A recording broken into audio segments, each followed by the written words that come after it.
Morning, everybody. Thank you very much for attending today. My name is Jay Nadler. Along with Blake Waddell and Lindsay Gibson, we are National Group Benefit Meeting. For those of you who are new to joining us, this is your first time. National Group Benefit Meeting came together from CGIB. If you're not members of CGIB, we'll talk about that more at the end, but we all find CGIB to be our best source of education and community in the group benefit world. And from CGIB at the beginning of COVID, we came together to form an education platform to help people out. So the general rules is that it's advisors helping advisors. If there's questions that people can help with, we encourage the community to help people with those questions.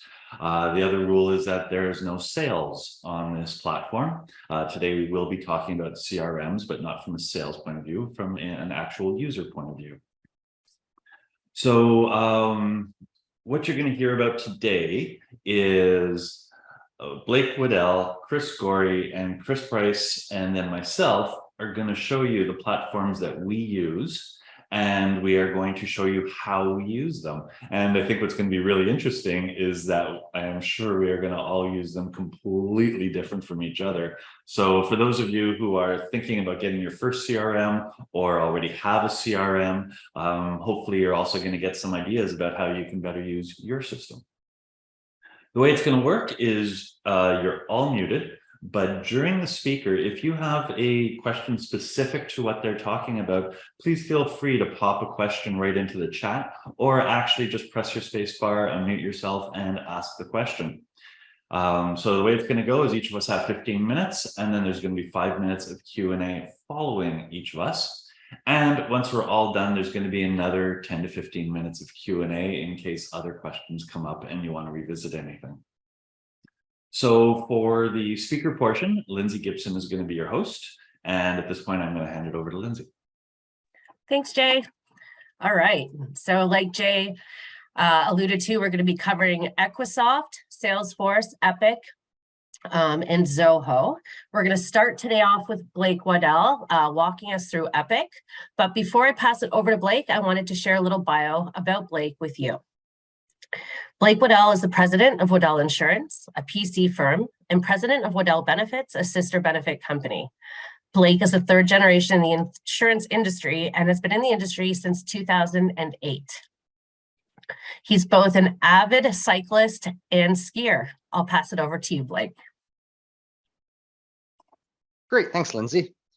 So let's discuss. So we use Applied Epic, and primarily we chose Epic because it integrates with all the P&C insurers. But as kind of Aon Hub and all those really big guys that also use Epic have started buying all these benefit firms, they've really made a shift in the last few years to really make it a little bit more benefits focused as well. And so when you log in, this is your home screen. And it's totally customizable. So I'm in a demo mode right now, but as you can see, you can kind of make it anything you want. So you can have your sales pipeline, your renewals coming up, all of your activities that you need to do, and everything right on your home screen, which makes it super nice. And then I'll just why did you choose Epic? Why did you choose Epic?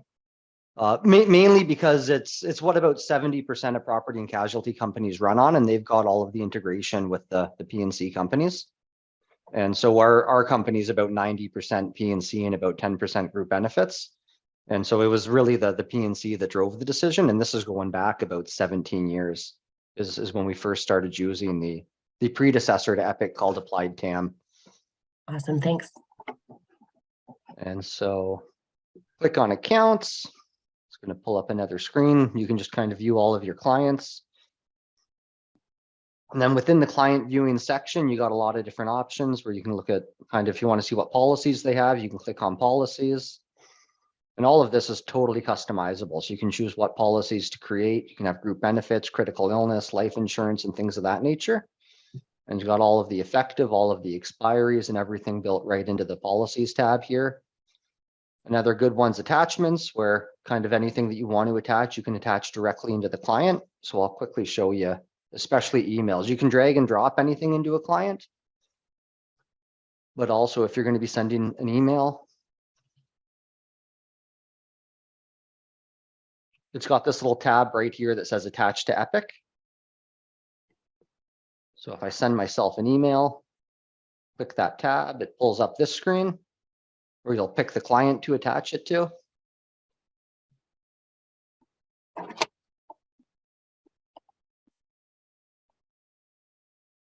And basically whatever you put in the description is totally searchable. So if I, for example, say another BOR from a mainstay client, and anytime I search mainstay, it'll quickly pull up anything with mainstay. Click finish. And this is what brings up your activity. And so email sent, and you pick up the follow-up date. So let's say I want to follow up in 5 days. I would just pick 5 days. Pick the work group and click finish, and it's automatically in 5 days going to pop up an activity now for me for that follow-up. So rather than, I know some people try to do that in Outlook and try to manage all of that, we just manage it all through activities. And the other really cool thing is when you attach something, you can make it client viewable. So we actually have, I'll show you a really cool portal here. So all of our clients have access to their portal if they'd like to. And this is all built right into the Epic platform. So if I bring this over here, you can see we've got our own app. So if you click on the app, it'll log you right in. So this is all my personal stuff. So you can see my personal policies, and anything that you've made client viewable under documents will show up under documents. So you can share stuff directly with your client as you're putting it right into your system, which is pretty neat. So then moving along here.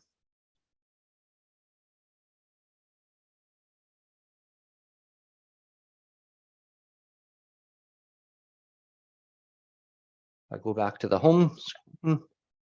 Next is the accounting section. So we run all of our accounting within our broker management system here. So our month-end balance sheets, our month-end P&Ls are all entered right into here, which is really nice. And you can set it to automatically email you. So at the end of every month, we just get an automatic email kind of containing all of our financials. And that's for our benefits and for our P&C company. It's all housed in one place, which is really nice. And if you keep going down, configures where you can kind of customize everything. So let's say we wanted to add a policy, you can go down to policies.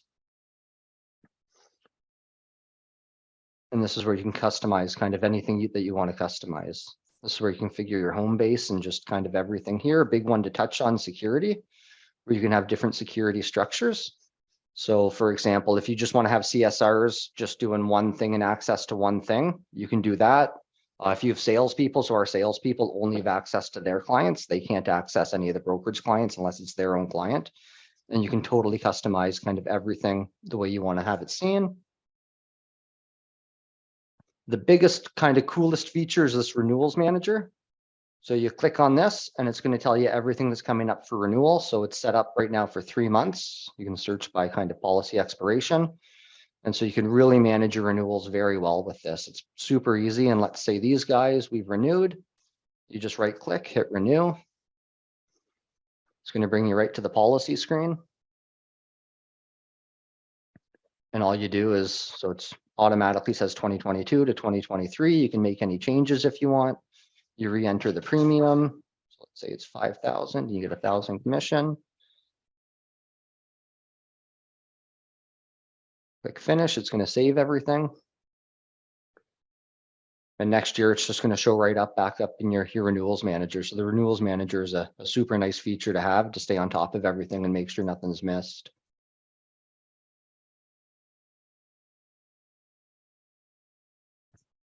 Sometimes it makes you put all the stuff in before it'll do anything.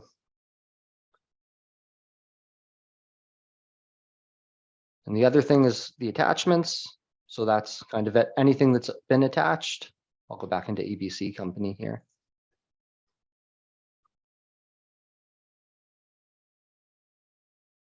So if we look at attachments, anything you do attach stays in there and it's fully date stamped. So if you ever have kind of any issues, any legal matters, you can say, look, I sent this email. It's going to tell you the time, even down to the second. This is what was sent to the client, and it saves everything right in here.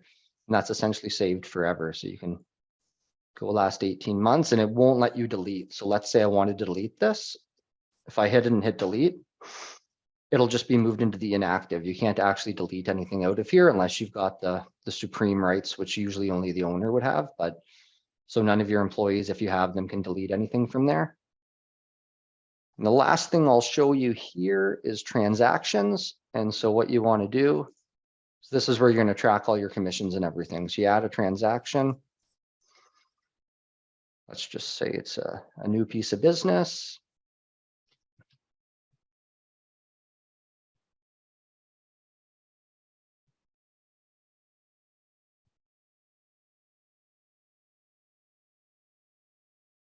It's going to bring you into this where you pick the carrier, you pick the premium,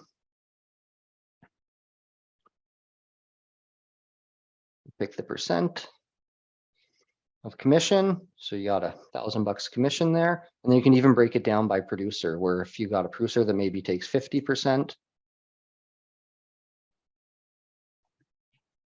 you do 50%, and that's going to all feed back into those month-end reports that you get. Just makes it super simple, super easy. And then you can every month, and especially at year end, kind of just run whatever company reports you need, compare them to the carrier reports, and hopefully you're spot on. I think I've got a couple more minutes here. So the last thing I'm going to show is the reporting.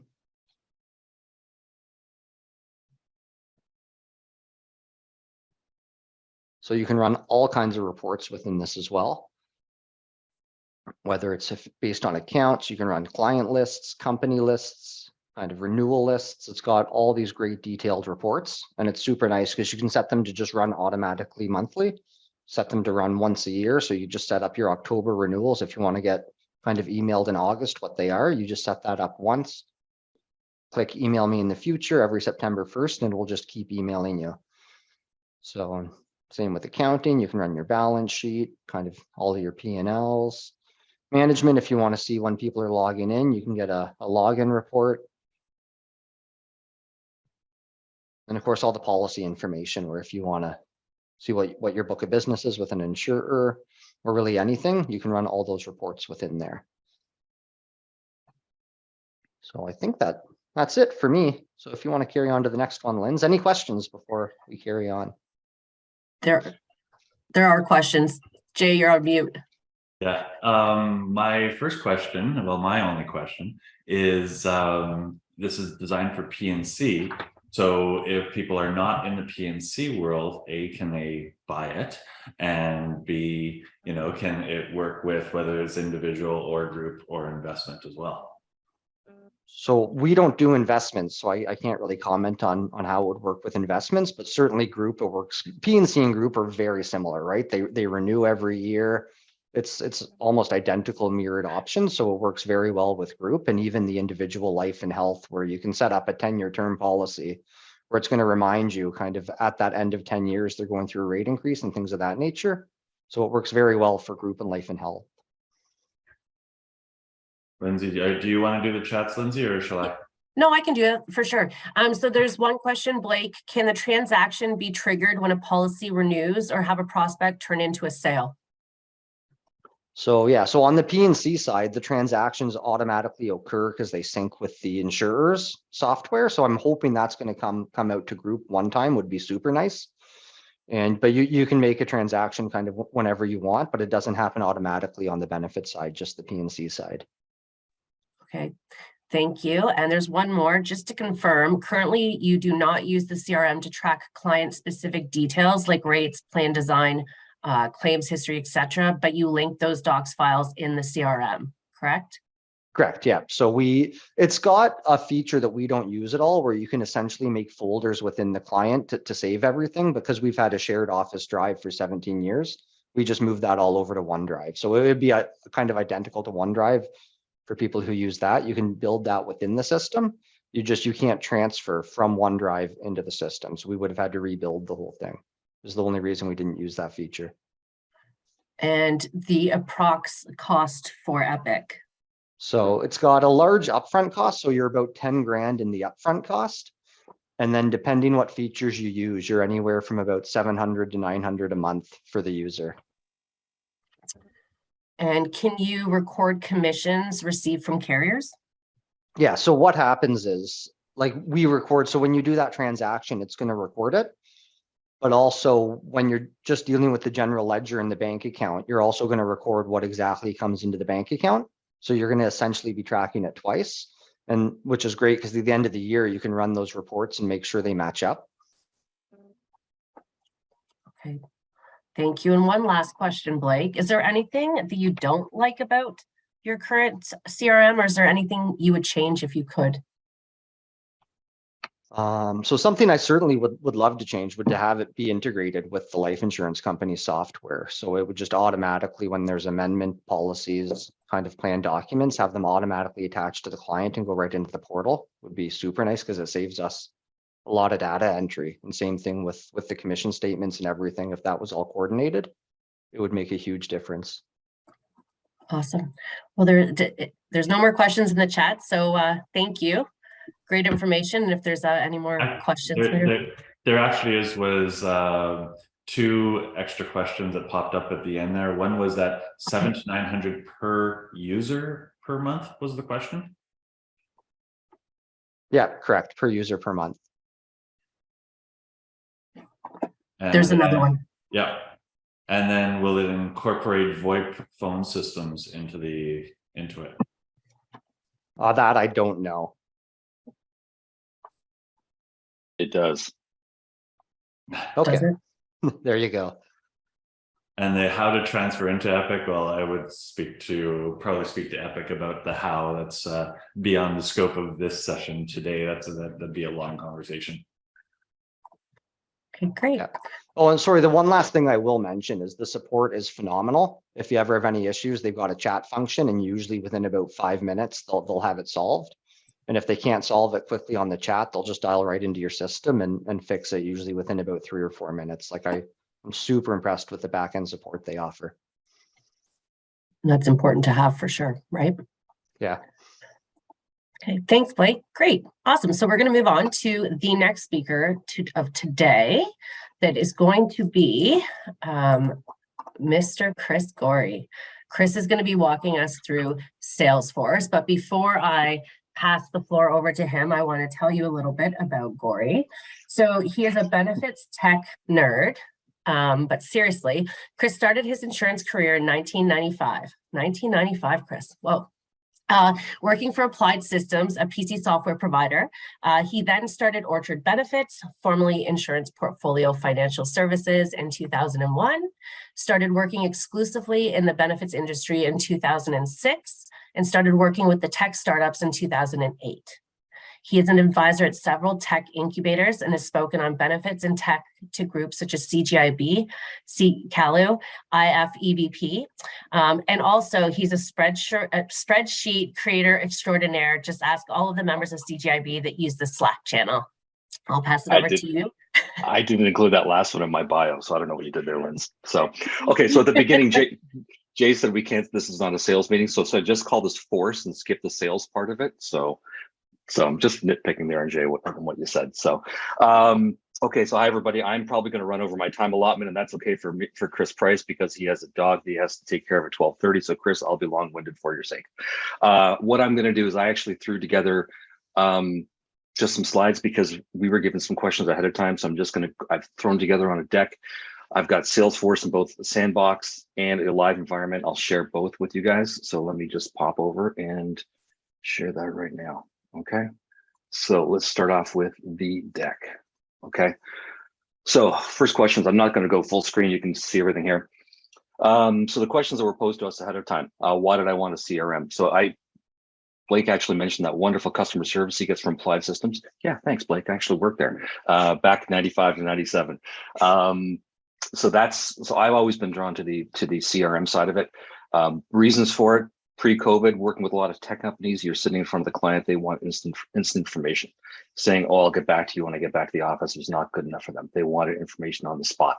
But now, post-COVID, really, because we're coming out of it, hopefully. It allows me to work from wherever I want. And if you guys know me, I do work from wherever. I think I've been called the gypsy by Richard Sist in Slack. So why did I choose Salesforce? So back in 2017, Dave Patriarch asked if I would actually do a presentation on CRMs to CGIB. So he actually gave me 9 months lead time. So I demoed literally 15 different platforms during that time. I was using one of Applied's products, and I settled upon Salesforce after kicking the tires on a bunch of them. Reason being, it's secure. The data is hosted in Canada. It's very customizable, and we can talk about Fiverr and Upwork in just a second. The integrations are endless. You have all the data in one central location. Some of the CRMs that I looked at required having documents on Dropbox or Google Drive or wherever. This is all in one central spot. And it's me. I'm a one-person shop and allowed for one license. Some of the CRMs required like a 3-person license or a 5-person license. I just want to circle back on the third point, customizable. One of the things I really liked about Salesforce is that you can find people on platforms like Fiverr or Upwork to customize the fields within Salesforce. And you'll see in a second what I've done. I've put in everything from premiums to IBNRs, trends, pooling charges. It's all there. I've done little, bits here and there. Add this on. Recently, I just added on fields for online pharmacies. My total spend customization on Salesforce from 2018 until now has been $1,400, all through Fiverr. There are multiple people. I use one guy, but there are multiple people on there who can do your customization for you. I like the security side of it. There's a native Salesforce app that requires me to put in a code. As you can see, there's a little screen grab there. And as mentioned, the data is hosted in Canada. There's a CGIB member named Chris Nicholson, who's based in PEI. He's also involved, he's obviously in the benefits industry, but he's also involved with the Navy. So he confirmed the government of Canada actually chose Salesforce for their CRM because it confirmed the data is hosted in Canada. What don't I like? The reporting off the custom fields is difficult.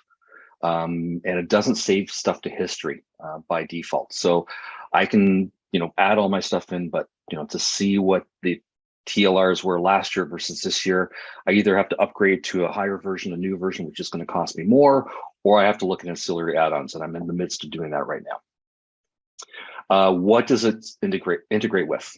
There's a massive platform called Salesforce App Exchange, which has literally thousands of apps on there. Zapier, if any of you are not using Zapier, take a look at that platform. It has integrations all over the place. I use Zapier every day. The ones I use, Gmail, which I'll show to you in a second, MailChimp. So anytime I add someone to Salesforce as a contact, they automatically get added to my MailChimp distribution list for email blasts. I'm implementing Ring Central so that any inbound calls will be attached within Salesforce. And I use a platform called Cloud Ally to back up my data every day. This is just a screen grab. I'll show you what it looks like of how I can actually attach emails from within Salesforce, from within Gmail to Salesforce. I'll show you that in a second. Just screen grabs from App Exchange and from Zapier. Customer service has been excellent. The one time I used them, I didn't know when I first signed up, my data wasn't hosted in Canada. So to move it to Canada, they were fantastic. It was a 3-week process and they were outstanding. Costs approximately $1,100 US per person per year. As mentioned, my customization costs were about $1,400. So this is my sandbox environment that I've just set up just strictly for this. You can see what I've done is I've customized all the screens on the front so we can actually do monthly premium by insurance company. The employee count is down here. It gives you a monthly premium of all of your entire block. You can also have an expiry list down the front page. You can customize different things. One of the things I just added on was online pharmacies and HRS systems. So that's all down here. So where is it pulling this information from? Let me show you. You can actually go into, let's choose Sun Life. Knowing how much Blake loves Sun Life, I've actually put 3 demo clients in here, named one after Jay, one after Blake, and one after Lynn's. And you can see we've got Jay's Cannabis Shop and Waddell Enterprises. And for Blake, since he loves Sun so much, we've actually put him with Sun Life. So Chris, Yeah, Blake. How do you track Sun Life 7 contract changes they make every month in your CRM? I'm just curious. Truthfully, I actually, do you know the app Boomerang? So you can actually have an email sent back to you at a predetermined date. I just use Boomerang to keep sending it back to me every month. So maybe they're actually going to enforce it or not. So this is what I've done for data. So the top section, the top left corner is what comes by default within Salesforce. Everything that we're going to see below there are fields that I've added on as part of that $1,400 spend that I've done. And these are drop-down menus. So for example, Blake's with Sun Life. So you can see all the different carriers that are here. I've just put in a policy number, effective and expiry. Got the waiting period. Again, these fields are all completely customizable, hours per week. I've also just added in a field for the last day marketed. And also we're setting up a customer portal with a Canadian platform. So I've just added that field in the last 2 weeks. Also added in online pharmacies. So down here, we get into all the various things for health and dental.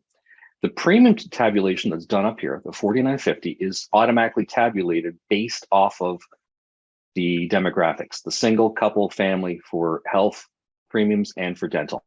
So you can see I've added in TLRs, IBNRs, trend pooling, and I've broken it down because Canada Life, as you know, has different IBNRs for different products within EHC. So there are all the calculations based off of dental, and there's my life insurance, and all these things, when tabulated, add up to the $49.50. I update this just upon renewal. Don't get a feed, unfortunately, from insurance companies, and I don't update it as changes are made to coverage, just upon policy renewal. On the right-hand side, pardon me, are the follow-ups. You can actually see different follow-ups that I've just put in this dummy account. Under related, I'm not using many of the fields. There's a ton of things you can actually do in here, but you see all the attachments at the bottom. So for example, there's Blake's claims experience, the demographics, and there's the renewal. Of course, Blake, I had to put in the Sun Life contract just as your renewal documents, okay? To see what it looks like in a live environment, this is my own account. So you can see I've got over here on the right, the various follow-ups. Emails are attached here. They appear with a different icon, and you can see this is how it looks, and all the follow-up, all the attached documents are here at the bottom. Okay, just going back to one of the things I talked about briefly, you can attach emails from within Gmail to Salesforce. The great thing is you would actually just add a contact. You saw that screenshot before. You can also call information from within Gmail about the account within Salesforce. So for example, I've attached my name to this file. So within Gmail, I can actually just click on the company name and I can get all the information there. So you don't even have to go into Salesforce to pull the data in. Policy number, effective expiry, everything else. That's all available within there. And you can also see documents and open activities. You're probably wondering what this looks like. You've seen what it looks like on my Mac. You're probably wondering what it looks like on an iPad. Here's some screen grabs of what it looks like within my iPad. The idea, again, is that I can work from wherever and have the information available to me at any time. Okay, I've flown through a lot there. We're at 12:31. What was my upfront cost was a question from Stacy.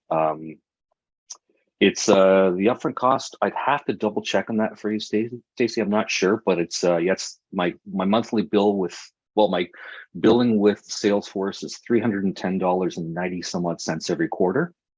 I think is what it is. That includes tax, so it's $1,100 US plus tax. So it's $310.93 per quarter. So, am I using Essentials? I plead the fifth on what Essentials is. I'm not even sure. So the answer is no to that. Yeah, and then just, I mean, we're amongst friends here. Which Salesforce platform this is? It's a sales platform. So yeah, it's the most basic one, Marianne. So you can see this is my entire block. So I've got all the data here. This is what it looks like in a live environment.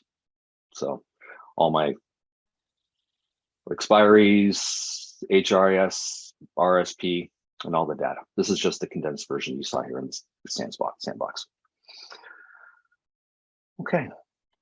Wendy just had a comment. Don't try to cancel it mid-year though, because they won't allow you to.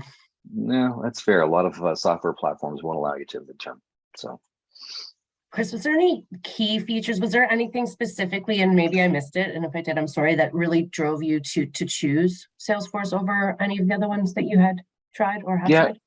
it was the customization lens. I really liked how I can customize it and find lots of people. So before, I looked at when I was speaking for CGIB back in 2017, I looked at Capsule, I looked at Zoho, I looked at a whole bunch of them, and I went over to Fiverr and I looked at the number of people who were available to do the customization. And hands down, Salesforce had the most people available at the best rates to get all the work done for me. So that was a big thing. The Canadian data was another thing, and having everything in one consolidated location. Side note, unlike Blake's, I use a different accounting platform called Xero. I don't have a tie-in between my accounting platform and my CRM. Okay. Fabulous. Does anybody have, thank you, Chris. Does anybody have any other questions before we move on to Chris Price? No? Okay. Well, before I pass it over to Chris. Oh, is there one? I just want to add one thing. Okay, there wasn't a question that came up. I've spoken to some of you before about CRMs. Someone asked before, hey, he said it's a really great setup that I've got. I'm not saying what I've done is perfect. It works for me. Chris Nicholson, who's in PEI, has done a better job. Not a better job, but a different job. It works for him. And I think, Chantel, I think you and I actually spoke about this one time. I can actually port setup. I can actually take my setup, and if someone's using the exact same version of Salesforce, you can actually take the customization I've done and move it over. It can be done for a couple $100 through the guy who's been doing my customization. He's a little backed up. He's booked until December, but if it's something that you guys are interested in, just let me know. Happy to help any way I can. And there was one last question that came up from Sean. How do I track prospects? Sean, I'm all about the follow-ups. So I'll put a prospect in, and I will have follow-ups in for some. I'll have like 20 follow-ups in for people, active clients, terminated clients to circle back, prospects. Yeah, I just put this all through my follow-ups that appear. Sorry, Linz, for hijacking this. Hijack away. So my tasks that appear in the top right-hand corner, I work off that. There's nothing in the sandbox, but I just work off that. So all my prospecting is actually every day. First thing I do is look at the tasks screen and do all my prospecting from there. Tim White has a question. Can we buy that format from you? Yeah, just Tim, just reach out. So, and Stacy, please reach out as well. Happy to help you guys. Okay, thanks, Chris. All right, so Chris Price will be walking us through Zoho. Chris Price is a group benefits professional with over 30 years of industry experience. He has an extensive understanding of the management of employee benefit programs from working with a wide range of employer groups. In his early days of his career, he worked as a technical analyst for various Toronto-based benefit consulting firms, and then at a large national insurer as a business development manager. Chris has a strong belief in professional development. Not only is he a graduate of the University of British Columbia and the Faculty of Education, but he has also earned his Certified Employee Benefit Specialist (CEBS) designation in March 2001 from Dalhousie University. He's also a proud member of the CGIB. Over to you, Chris. All right, thank you. I never want to follow up behind Chris Gorey again. I'm never going to do that for anything. I don't know how I got selected as following up behind you. That's a tough act to follow. So this is actually going to be good for the people that are not tech savvy like Chris, like myself. And so this is the way to really keep it simple, stupid, right? So we're a small firm of just 2 people. And I'm just going to, instead of going to the Zoho platform, I'm going to answer off, just make sure that we cover off the questions that were provided in advance, just because I think that way we don't miss anything. And then I'll go to the Zoho platform. And unfortunately, I don't have a sandbox. It's going to be the live kind of version. And you can kind of see what it is that we do. I can assure everybody that we are using less than about 1% of all of the capacity of the system. We, got off thinking we're going to do all of these great things. And unlike Chris, that has obviously mountains of time to sort of be able to sort of put things on the system, we just found that we just got overwhelmed with work. And I think that this platform Zoho is going to be really good for a smaller office, a smaller enterprise shop that wants to grow, wants to put really good processes in place to sort of be able to see everything and to sort of keep really structured. But I think I have attention deficit disorder, so I find it very difficult to even keep up on the follow-ups, and you guys will see that when you take a look. So first things first, cost. I always think that that's a big consideration for most people. So 2 users for the Zoho platform. And by the way, we're talking about Zoho CRM, but we actually invested in Zoho One, which actually has like at least 30 different programs that are tied into it. It's a central database, but you can have everything, from Zoho books to, subscription formats to all kinds of things. I'll show you that real quickly, just to sort of, let you know that there's a plethora of other programs that are sort of tied in. I know we're focused on the CRM, but we don't have that basic CRM. But I would almost encourage you to sort of say the CRM is probably all you need, and we have just way too much. So anyways, from a cost standpoint, 2 users, it's $101 plus tax, $13. So it's $114 a month, which is about $1,400 a year for 2 users. In terms of the migration of data, we used ACT for years. ACT got really complicated and wasn't really good on mobile. And there were different programs that we had to use for mobile, and it didn't work for us. And so the moving of data from ACT to Zoho was really straightforward. I probably could have done it if I was more, advanced, because all it was like, downloading, files in Excel and then just mapping them to the Zoho fields. And we had somebody do that. I can't remember the cost, but they did other kind of customizations. I'm going to hazard to say that was like a, $300 to $500 expenditure. So not really anything crazy. So why we figured we needed a CRM was to obviously manage contacts, conversation tracking, prospecting, all of that kind of stuff we thought was really important. And funny, Chris, you mentioned the CGIB event. The reason why we chose Zoho was after your discussion and looking at Salesforce, which really, we thought was really complicated at the time. We looked at Zoho and thought, hey, there's all these great things that I think we're going to be able to use. And as it turned out, obviously 5 years later, 6 years later, we've just used a fraction of them, unfortunately. So what I love about the application, as I said, is, and wouldn't you know that, film, as I said, is the ability to see things on the move and to be able to access the system anywhere, anytime is really good, whether at a client or otherwise. The flexibility of the system is incredible. The ability to automate tasks. And what I mean by automate tasks is that if you have people that are coming to your website and you want to convert them from a prospect right into the CRM, the ability to do that, the ability to program things so that you can kind of look and see, was there a contact that I haven't, reached out to in the last 3 months, in the last 6 months? The system's able to sort of get you that information. If you are somebody that is system focused and process focused, the ability to sort of put, especially if you have an office with new people coming in and out, the ability to do things like, if you want to program, okay, we have a new client on board, we got to send a new business checklist, we got to send them a newsletter, we got to send them XYZ, whatever it is that you want in terms of a process.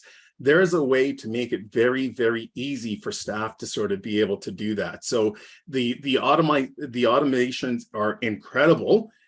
You're probably not going to be able to do it yourself, but just as Chris said, we have, and this leads into the service thing, we have a Canadian organization that does some customizations. We feel that that's actually pretty beneficial. Otherwise, the service from Zoho is via chat. Email takes a little bit longer. If you send an email to support, they'll get back to you like 4 days. But to have that online chat, they'll come onto your system, they'll do what they need to do, and it's all good.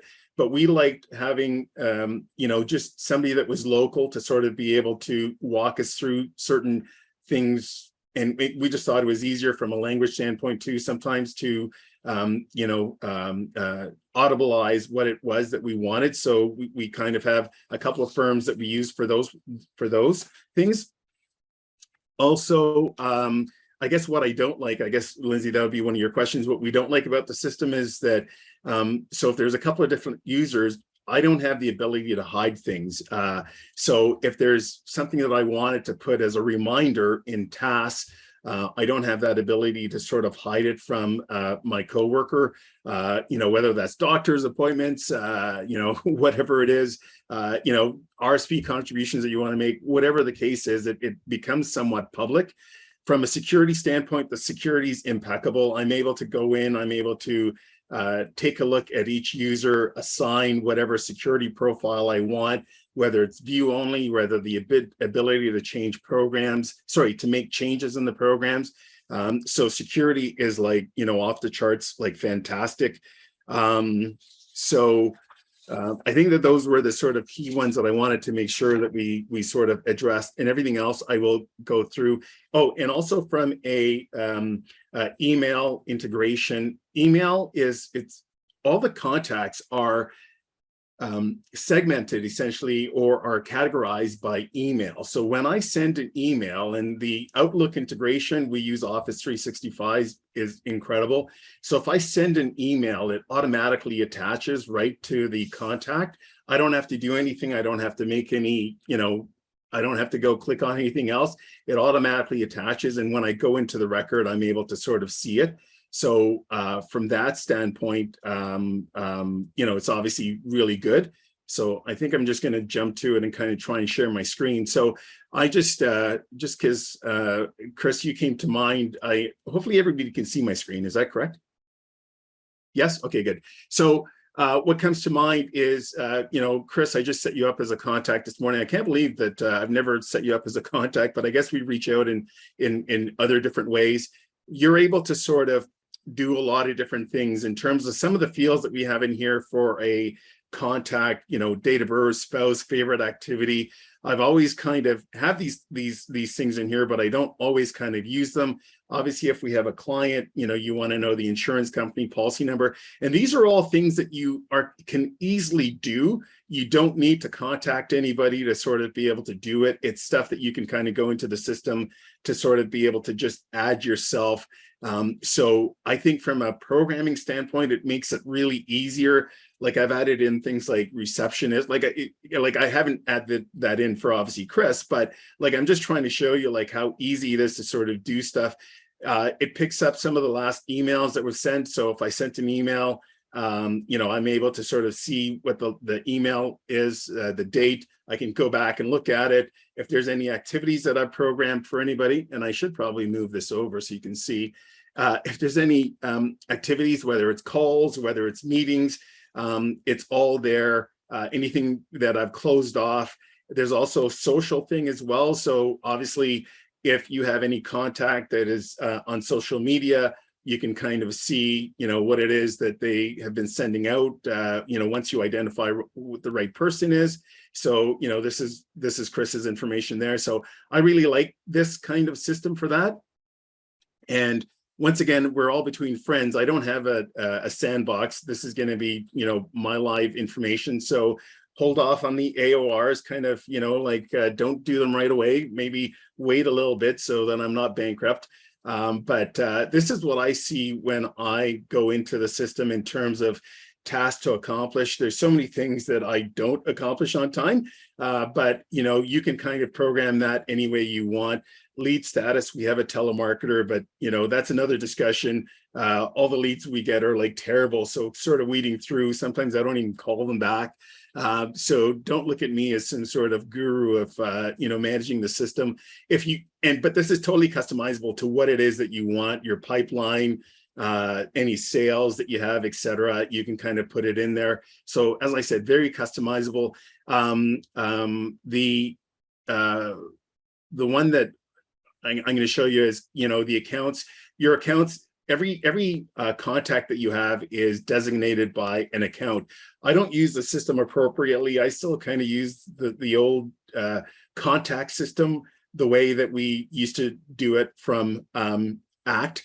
And so every account can have multiple contacts. So that's kind of nice. So you can have a few different accounts with different contacts, and you're able to sort of put that information in. But for contacts, you can then segment your contacts any way you want.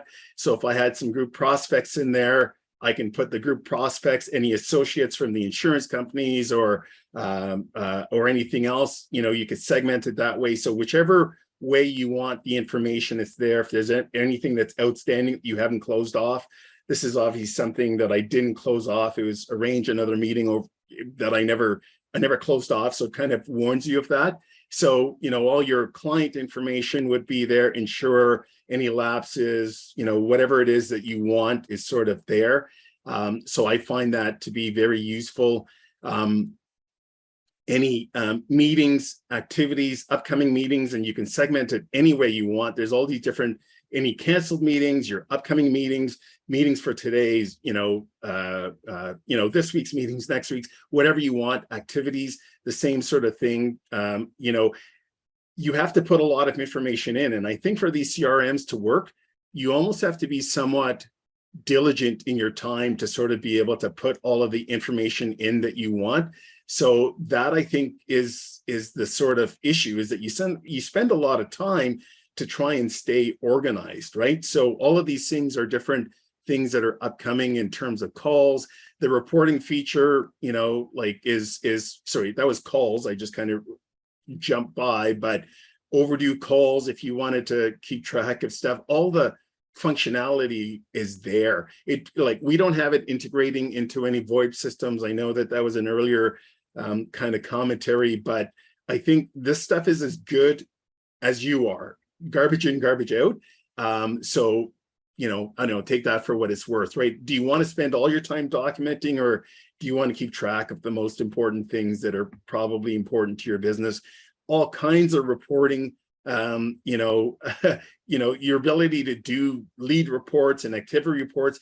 I think that this system really kind of lends itself to an organization that is kind of growing. If you're, 2, you want to get to 5, or 5, you want to get to 10, there's all kinds of information there. I don't use any of it just because it's frankly somewhat, I think, overkill. All the different dashboards and all the different things that you can do, I think, is fantastic, but you could change all these dashboards, the way you want them. But I find it very, I don't know, I use the system pretty much as a CRM. I use it to sort of track, my schedule, keep track of any appointments. But aside from that, I don't get too much into the weeds. I'll show you the lead component really quick. Chris, Oh. I have to stop you. I care about leads deeply, trust me. But in the interest of letting Jay speak Sorry too. about that. No. This has been Yes. great, and thank you so much. And maybe if there's questions afterwards, we can certainly come back and talk Sure. about it. Again, I don't want to stop you, but I also want to give Jay a quick chance to talk about Equisoft. Sure. Sorry about that. Yeah. No, don't be sorry. That was all great information, and we totally appreciate it. I'm sure everybody on here did too. Okay. Okay, Jay, don't go yet. I have to Wait, introduce you. wait. Before I talk, do we want to let some people ask Chris some questions? Yes, actually, yes. Let's do that for sure. Let me go check those out. So yes, there are a couple questions, Chris. So one's from Nicholas. Is there a way to keep track of metrics such as commissions per client, premium specific touch points per year, etc.? Absolutely. There's all kinds of fields that are very customizable. We have one for commissions. But once again, the system is only as good as you. So keeping track of all that stuff is very, very difficult. We're not as organized as Chris. So it's very difficult to sort of really manage the system. The more information you put in, it's great, but boy, it becomes very cumbersome to track it all. Right. That's fair. Jay, was there any more? Was that the only one you saw? I wasn't watching questions at that point. That's okay. That's the only one I see right now. And again, after Jay's presentation, there's going to be some time to open it up for any questions that may have been missed, or if you think about something that you want to ask. So Jay will be walking us through Equisoft. Jay Nadler is the president of Naviguide. He's been in the industry since 2002 and specializes in group benefits. Before founding Naviguide, Jay had many careers. He managed retail stores and movie theaters. He worked with a circus. I didn't know that. Drove courier trucks, ran the commercial sales department for MEC when it was growing 40% per year, and spent many years selling enterprise level IT systems and support services. Just prior to entering the insurance world, he was an elementary school teacher. Jay also is an avid cyclist. He's just recovered from a recent spill. He likes to sea kayak and he loves to ride his motorcycle. Over to you, Jay. Thanks, Lens, Lindsay. there's the look at my background for Jay's proof of being That a is clown. the best. And that for sharing wasn't that, my Chris. circus days. That was fundraising. I'm also going to introduce Paolo Cannizzaro.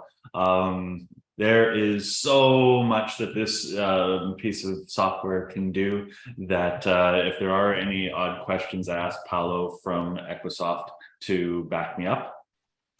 So on that note, let me share my screen.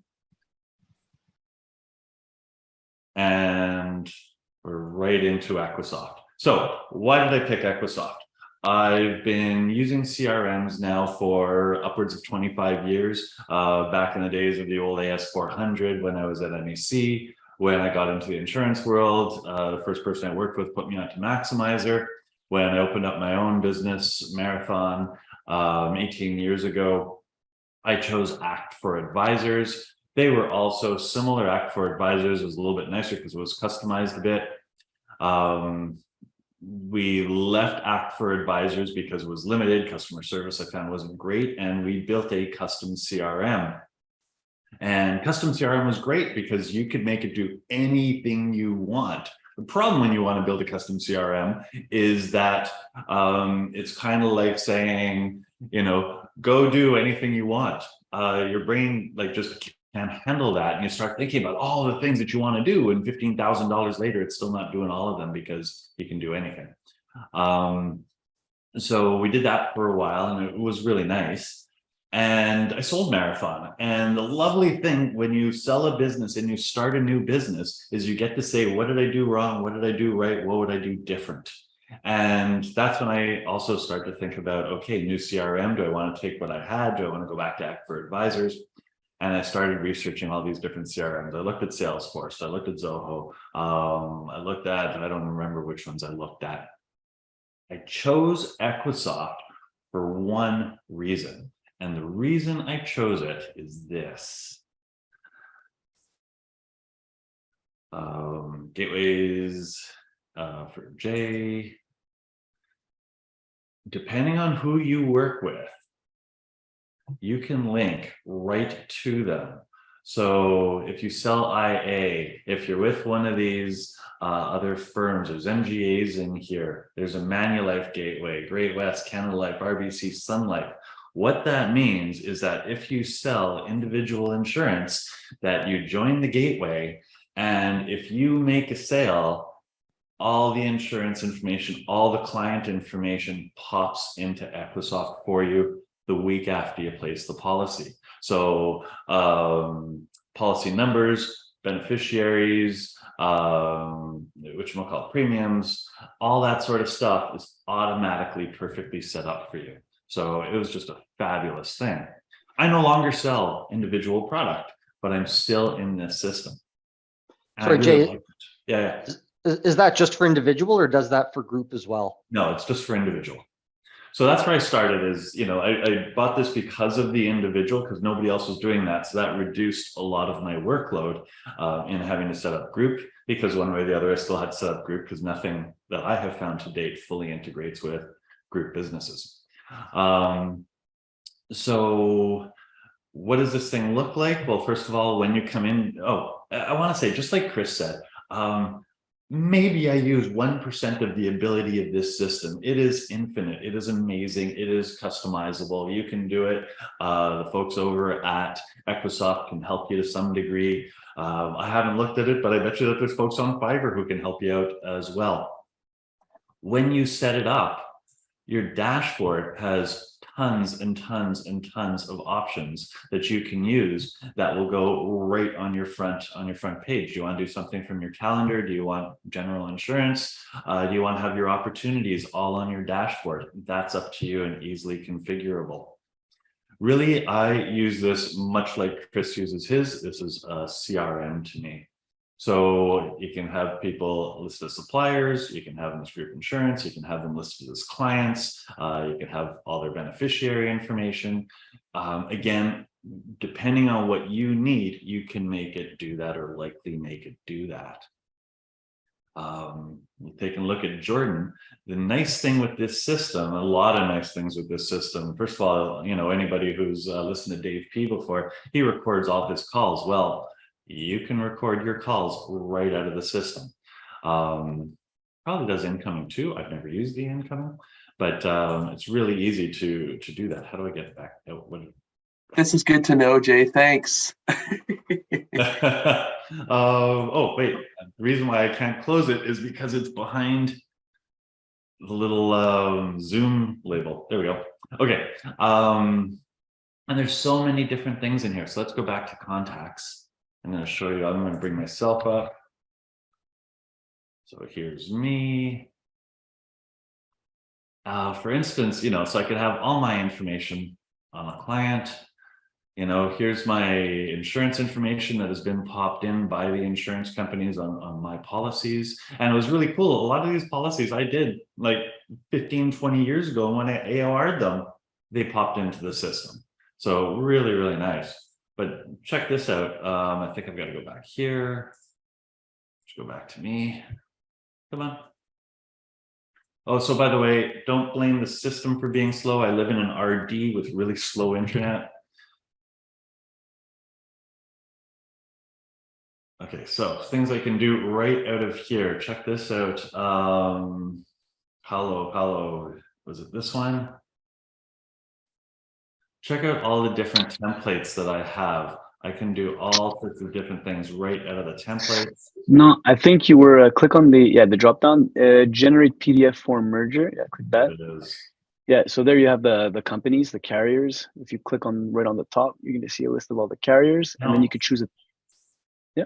Yeah, so Right, I there don't you use go, much of this anymore because I don't do individual insurance very much anymore. But all the insurers are in there.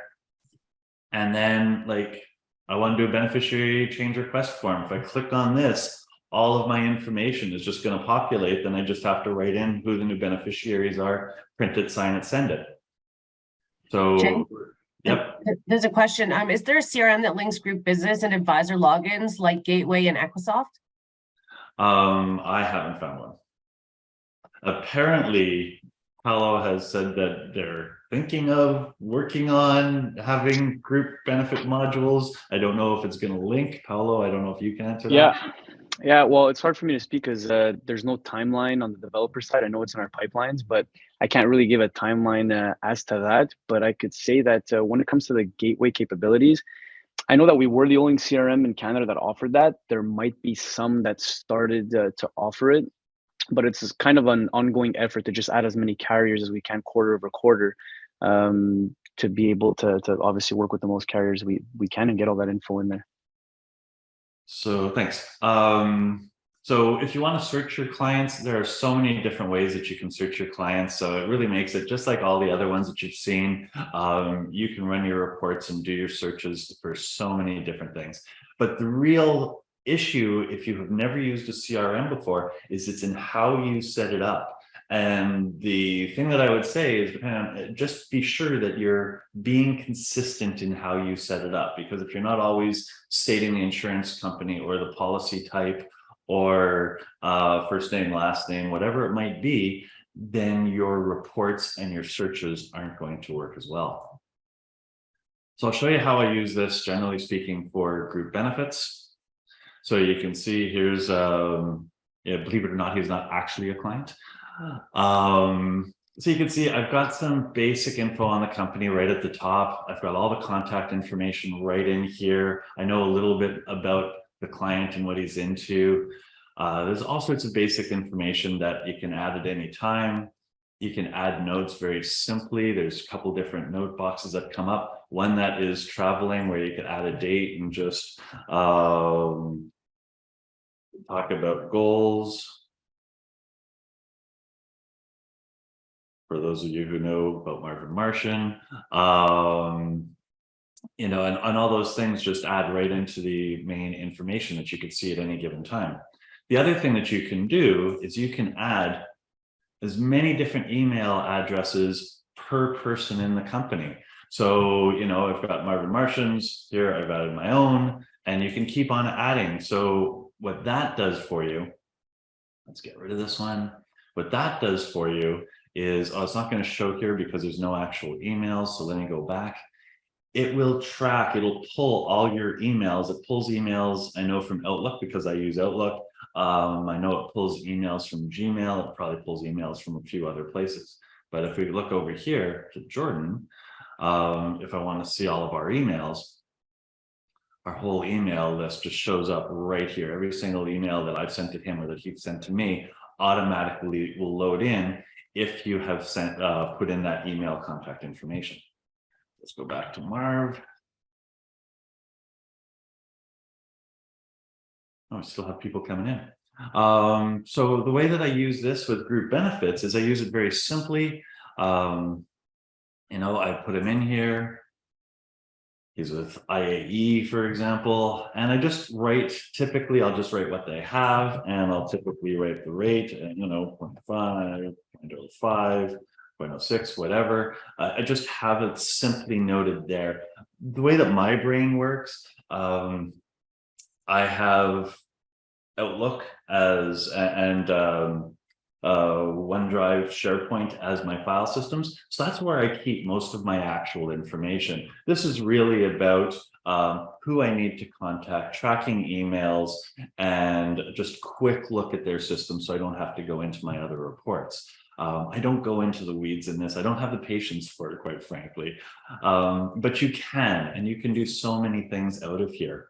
And you can customize this to so many different levels. It's pretty amazing. You can track your commissions. That's not from the insurance company, that's you putting it in, just like the other guys have to do as well. Lindsay, you're going to ask me something? That's right. No, that's okay. Jay, Edward had a question. How long would you have spent setting it up and customizing it? Did you do it yourself, or did you have a team help? Just trying to gauge the required investment. Oh, yeah, I did no customization. It comes like this. The only customization that I have done, so let's go back into contact. Let's just use Jordan again, for example. So in segmentations, for instance, under category, there are, let's go over here. I'll just show you quickly field values. Whoops, got to spell it properly if you want it to work. So under category, I can just keep adding more categories. So that's the only customization that I've done is I've added some product names to the names that I want. I've added obviously some things in categories. It's really simple. There is no other customization that I have done. This is just off the shelf pretty much. Last couple of things, calendar is right in there. For emails, takes a couple of seconds because it's slow internet for me, but I can email in and out of the system. I choose not to. I run all my emails right out of Outlook, and every incoming and outcoming email will end up in here as well. So everything is duplicated. Oh, wow, it's really going slow. And I think I'm, oh, no, I thought I was locked into there. I can have documents uploaded in here as well. Again, I don't, because they're all in my OneDrive. And if I ever get a question on a client, I've got everything really well organized over there. Jake, show the commission tab. Could you show the commission tab quick before you leave sure. there? I've Thanks. actually never looked at it. Oh, look, I've got some commission, but I entered those ones myself. So, yeah, so that's, that's self-enter. The insurance companies aren't going to be doing that for you. Other things that have been asked about were, here's settings, account management, admin. I don't remember where it is, but I have one assistant and I can set the level. Oh, here it is right in front of my face, access rights. Whoops. How do I get in there? Can you do it now? There we go. So I can set access rights. Lynn, I've given her almost everything.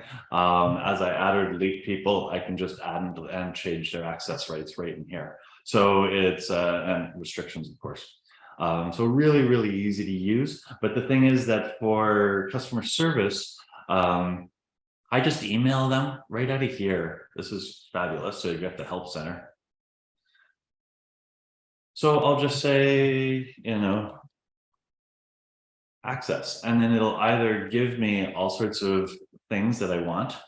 And you could just search on any type of question that you might have about the things that it can do, or you can submit a request for help. So if none of the content that's in there will help you, you just submit your request.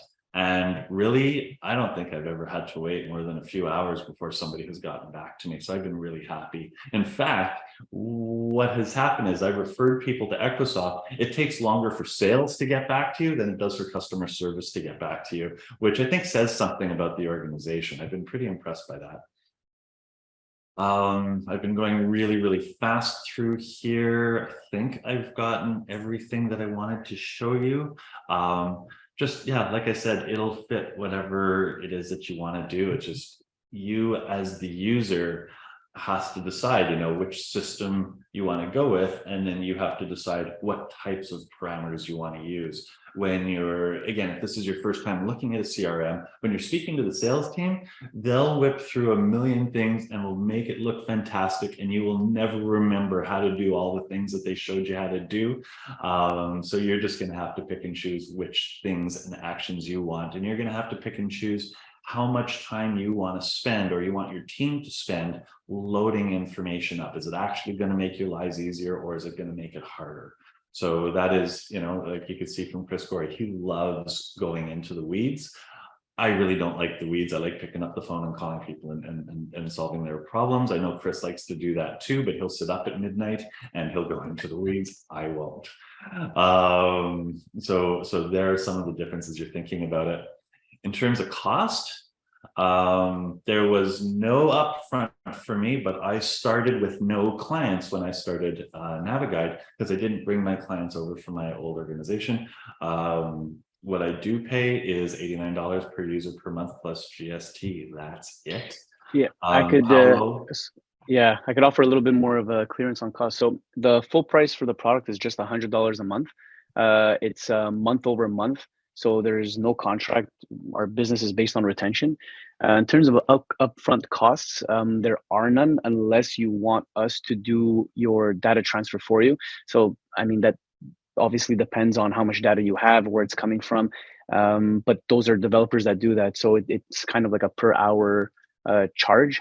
But if you just want access to the program, it's simply $100 a month for full price. But we have a lot of partnership agreements with a lot of MGAs. So if you work under a mutual fund dealer, an MGA, or anything like that, we could offer preferential pricing. And also if you're getting into like the, you know, I would say 30 plus usership, we could do preferential pricing for that as well.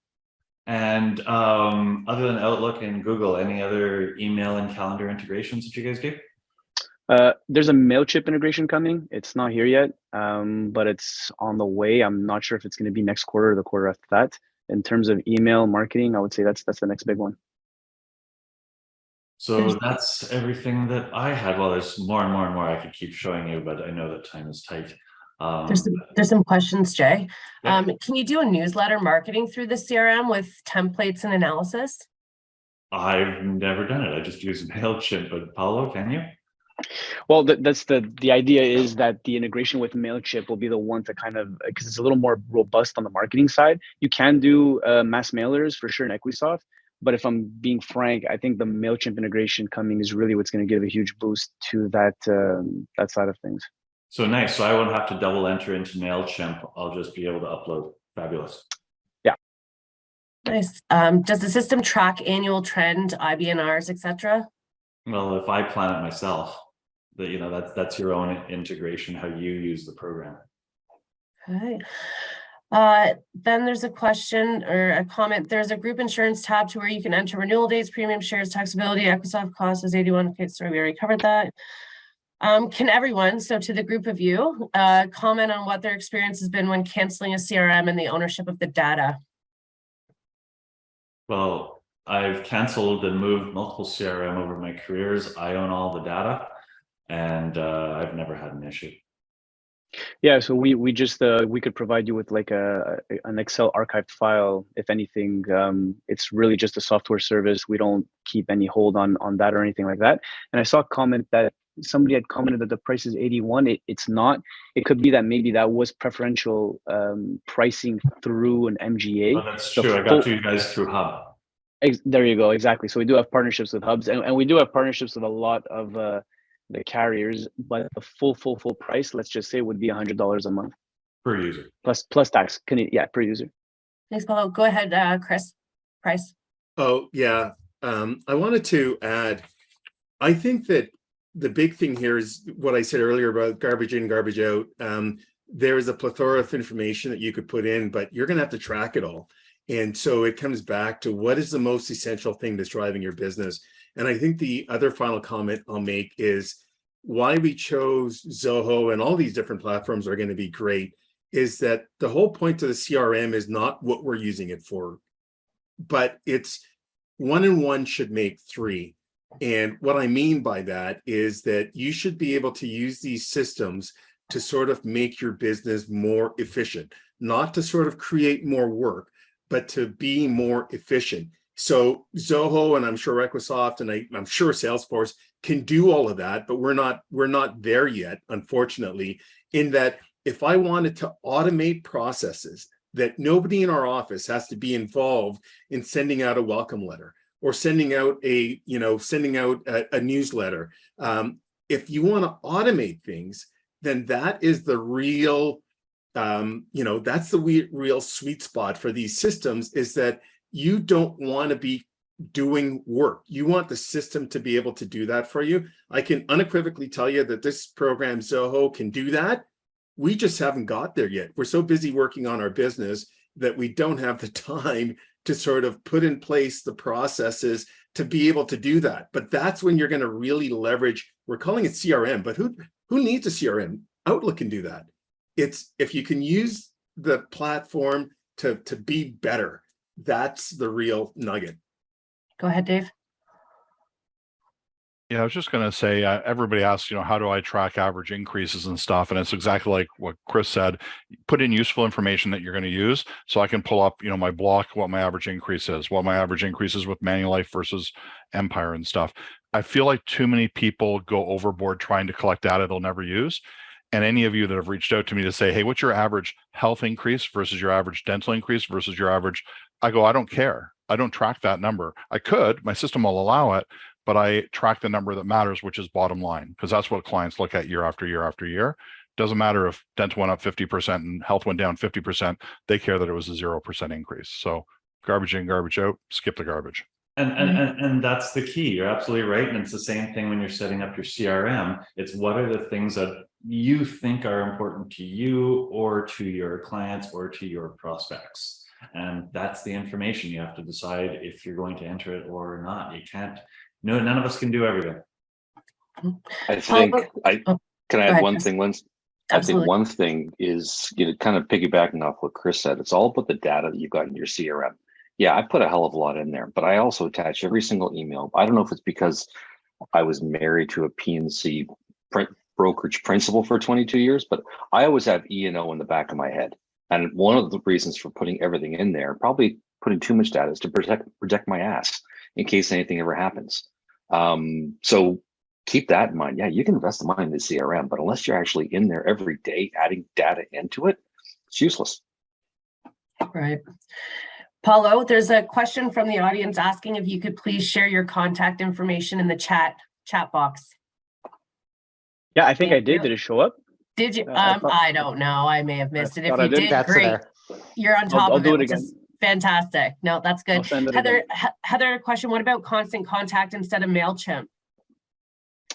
Well, I the only integration I know on the marketing email side is MailChimp. That's the next big one that we're working on. Okay, and does Equisoft have an available API or does it connect with Zapier? Zapier, no.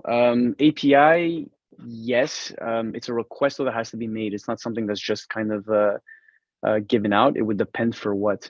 So it would really depend for what it. I would need kind of like a specific example. Thank you. Edward, Chris, I don't know if it was Chris Price or Chris Gorey, so Ed, you might have to pop on. Did you have to manually add your emails to the CRM? I don't know if Eddie's there. I can answer that. Everything is automatically integrated with Outlook 365. We don't have to do anything like that. I think is beautiful. Just to what Chris Gorey said, you know, everything's automatic. All the emails that we send, as long as we have a contact in the system, and even if you don't, the system unfortunately sets up a contact for you, so every email can be tracked. So I think from that standpoint, it's fantastic. Yeah, same with Equisoft. Yeah. And with Gmail, all I do is when someone sends me an email, it automatically checks to see if they're a contact within Salesforce. And if not, I just click on add to Salesforce. It automatically populates their name, email address, and company name if possible. And you click on save and boom, they're in Salesforce. Literally takes 2 seconds. And I'll mention Applied, you can actually send a PDF application out to the client and all of that data would just automatically be imported right into Applied, kind of whatever they fill in, name, address, email, everything. Do all of Same. them integrate with SharePoint in some shape or form, or Microsoft 365 in that sense? Equisoft does. Not SharePoint for me, just the Outlook, like everything is email driven, not necessarily. SharePoint to me is a bit of a separate application for your client files. So yeah, for us, it's only the email that integrates, not the SharePoint. You can attach files, but that's overkill in my mind. If you have SharePoint, like, I don't know, like that's an easy system to use. And SharePoint has mobile as well, so it's right on your iPhone. I don't know. Eddie apparently does. I just Google it, but I don't use it. Yeah, it does. Yeah. Okay. Salesforce, Thanks. right? Yeah, a couple of things I missed with mine. It has a needs analysis tool for if you're doing individual planning. You could track various business owners. You could attach different people. When you're setting up clients, you set them up as individuals or organizations. So people you can attach to people as if they're husband and wife or mom and dad, or mom and kid sort of thing. And with business owners, you can attach the owners and all the shareholders. So again, different ways that you can make things work. Awesome. Jay, you didn't mention, is there anything you don't like about Equisoft or that you would change? Paulo, plug your ears. What would I change? No, you know what? It does what I need. So yeah, I haven't really found anything that I don't like. But I'm a simple user though. I'm really not picky. It does what I need. Right. Awesome. Well, there's no more questions in the chat box. Does anybody have anything before we pass it over to Blake to wrap up the session? Can I say one quick thing? Mm. If no, you can say no. If people are holding off selecting one to see who integrates with group insurance companies first, don't wait. That's not going to happen quickly. If it does, it might happen with 1 or 2 companies, and it won't be the ones you want it to be. Like companies like Empire are kind of maybe ahead of the curve in other areas. Others are like decades behind. So make your choice on anything but that. So the integrations we see in P&C and happening in life, we're far, far, far away from there. So unless Chris tells different. I'm just going to add something to it. So, you know, Calidas, CLIEDIS, I attended one of their meetings, 2016. They actually brought me in to talk about EDI standards because I know that from the P&C side for benefits. It wasn't on their radar then, and I've followed them. It hasn't come up in any newsletters or publications they've sent out since then. So just to what Dave said, don't hold your breath. Right. Dave, do you have another question or no? Okay. Anybody else before we pass it over to Blake Waddell?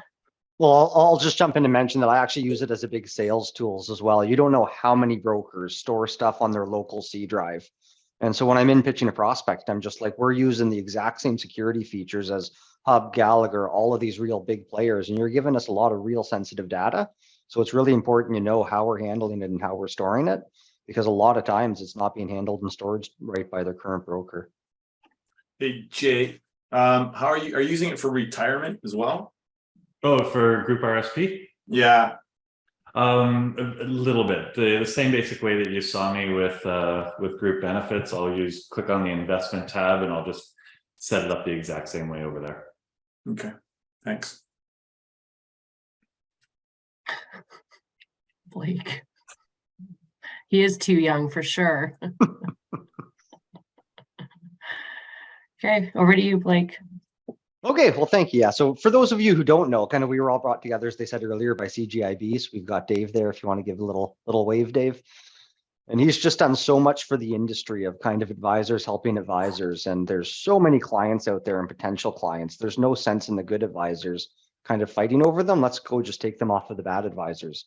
And that's kind of the basis of NGBM is let's make advisors be better and go scoop up more business from the advisors who aren't doing their job very well. Other thing is keep an outlook on February, because we're going to be having our next kind of coffee chat discussion where you just ask questions and it's an open forum. And so that'll be hitting your inbox probably sometime in December or January to save the date. And just a big thank you to everybody that's attending. I think it's just awesome the turnout we get for these events. When we first started it, we never thought they'd be this big. So I think it's just awesome. So just a big thank you to you, all the participants as well. And thank you to you guys for organizing this, and Chris and all the people that spoke today, Chris and whatever, everybody, you know who you are, for sharing all that you do back again. That's what it's all about, helping each other get ahead. And yeah, there's 400,000 businesses in Canada under 100 employees. Half of those don't have benefits. Lots of business to go around. Great. So Well, what he's thank you, saying- everybody. Go save the world one benefit plan at a time. All right. Take care, everyone. Bye.